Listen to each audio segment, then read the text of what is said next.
ఇదిగోండి పూరీతోటి స్వీట్ తయారు చేశాను, జ్యూసీగా. ఎలా ఉందో టేస్ట్ చేసి చెప్పండి.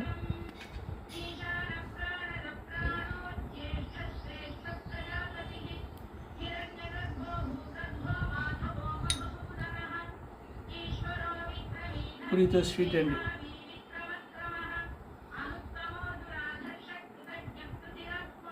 బాగుందండి.